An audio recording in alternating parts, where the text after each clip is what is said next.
ఇక్కడ సుషి చూడ్డానికే కాదు, తినడానికి కూడా బాగుంది. విజయవాడలో ఒక ఏషియన్ క్యూజిన్ రెస్టారెంట్ కూడా లేదనుకునేవాడిని, కానీ ఫైనల్‌గా ఇది పెట్టారు. గాయత్రి నగర్‌లో రీసెంట్‌గా ఓపెన్ అయిన క్యూడో రెస్టారెంట్‌కి వెళ్ళా.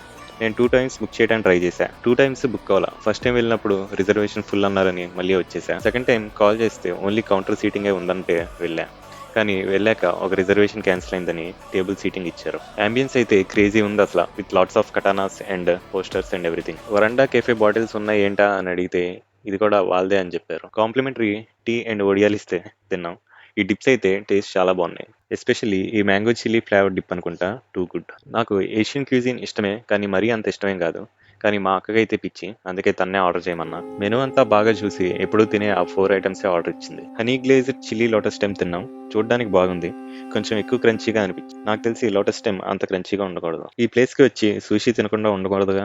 అందుకే ప్రాన్ టెంపూరా సూషీ ట్రై చేశాను. చాప్ స్టిక్స్ తో సాహసం చేసి అనవసరంగా కింద పడేయటం ఎందుకని చేత్తోనే తిన్నాను. సూషీ ఈస్ గుడ్, కానీ ఆ సోయా సాస్ చాలా సాల్టీగా ఉంది. అందులో డిప్ చేయడం వల్ల టేస్ట్ అంతా మారిపోయింది. But without soy sauce taste is really good. బాన్ ట్రై చేద్దామని ఏది బాగుంటుందని అడిగితే చీజ్ బాగుంటుంది అన్నారు. ఇంకా అదే ఆర్డర్ ఇచ్చాం. Taste wise it's good, but quantity కొద్దిగా తక్కువగా ఉంది. ఇంకా సరే మెయిన్ కోర్స్ ఆర్డర్ చేద్దామని చికెన్ యాకి అని చెప్పాం. టేస్ట్ కొంచెం బ్లాండ్ గా ఉంది, ఇంకొద్దిగా స్పైసీగా ఉంటే బాగుండేది. దీంట్లో ఎంత ఆయిల్ వేసారో చూడండి, ప్లేట్ అంతా మెరిసిపోతుంది. ఓవరాల్ గా సుషి ట్రై చేద్దామంటే డెఫినెట్ గా వెళ్ళొచ్చు, కానీ ఓకే ఫర్ అదర్ డిషెస్. కొత్తగా ఏమైనా ట్రై చేయలే అనుకుంటున్నా, or Asian cuisine first time try చేద్దాం అనుకుంటున్నా, దిస్ రెస్టారెంట్ ఈస్